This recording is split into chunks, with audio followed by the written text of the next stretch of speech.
আসসালামু আলাইকুম, back to my channel Rupsina kitchen. আপনাদের সবাইকে স্বাগতম। আমার আজকের রেসিপি হচ্ছে বিস্কিট। চুলায় চা বসিয়ে বিস্কিট বানানো যাবে, এরকম একটা বিস্কিট রেসিপি আপনাদের সাথে শেয়ার করব। এটা বানানো খুবই সহজ। চলুন তাহলে রেসিপিটা দেখে নেওয়া যাক। প্রথমে একটা বাটিতে নিয়ে নিচ্ছি একটা ডিম, দিয়ে দিচ্ছি 1/4 কাপ চিনি। তবে মিষ্টিটা আপনারা আপনাদের পছন্দ অনুযায়ী দিয়ে নেবেন। তারপর চিনিটা ডিমের সাথে খুব ভালোভাবে মিশিয়ে নেব। যতক্ষণ পর্যন্ত না চিনিটা গলে যাচ্ছে ততক্ষণ পর্যন্ত মেশাতে হবে। চিনিটা গলে গিয়েছে, এবার দিয়ে দিচ্ছি 1 কাপ ময়দা। ময়দার পরিবর্তে আপনারা আটাও ব্যবহার করতে পারবেন। তারপর দিয়ে দিচ্ছি 1/2 কাপ সুজি, দিয়ে দিচ্ছি 2 টেবিল চামচ গুঁড়ো দুধ, দিচ্ছি 1/4 চা চামচ লবণ। এবার আমি সবগুলি উপকরণ খুব ভালোভাবে মিশিয়ে নেব। ভালোভাবে মেশানোর পর এবার অল্প অল্প পানি দিয়ে একটা ডো তৈরি করে নেব।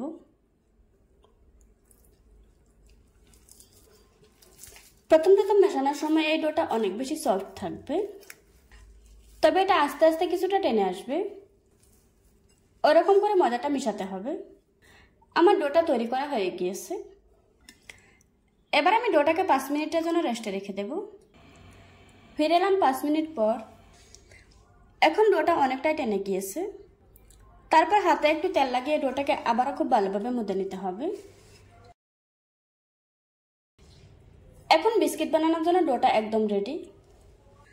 এবার আমি বিস্কিটগুলি বানিয়ে নেব। সামান্য একটু ডো হাতে নিয়ে এভাবে করে বানিয়ে নেব। বানানো হয়ে গিয়েছে। এভাবে করে আজকে আমি সবগুলি বানিয়ে নেব। এবার আমি এগুলিকে ভেজে নেব। চুলায় একটি কড়াই বসিয়ে পরিমাণ মতো তেল দিয়ে দিয়েছি। এবার আমি তেলটাকে হালকা গরম করে নেব।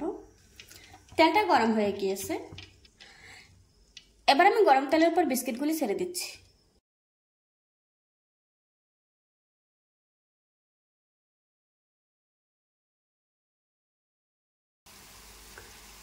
সবগুলি দেওয়ার পর চুলার আঁচ মিডিয়ামে রাখতে হবে। চুলার আঁচ বাড়িয়ে দিলে উপরে তাড়াতাড়ি কালার চলে আসবে আর ভিতরে কাঁচা থাকবে। এই জন্য চুলার আঁচ কমিয়ে রাখতে হবে। এখন উল্টিয়ে পাল্টে বিস্কিটগুলিকে খুব ভালোভাবে ভেজে নেব। গরম থাকা অবস্থায় বিস্কিটগুলি অনেক বেশি নরম থাকে, তবে ঠান্ডা হওয়ার পর এই বিস্কিটগুলি উপরটা মুসমুসে আর ভিতরটা সফট হয়। কিছুক্ষণ ভেজে নেওয়ার পর এখন খুব সুন্দর একটা কালার এসেছে। এবার আমি তেল জড়িয়ে একটু প্লেটে তুলে নেব।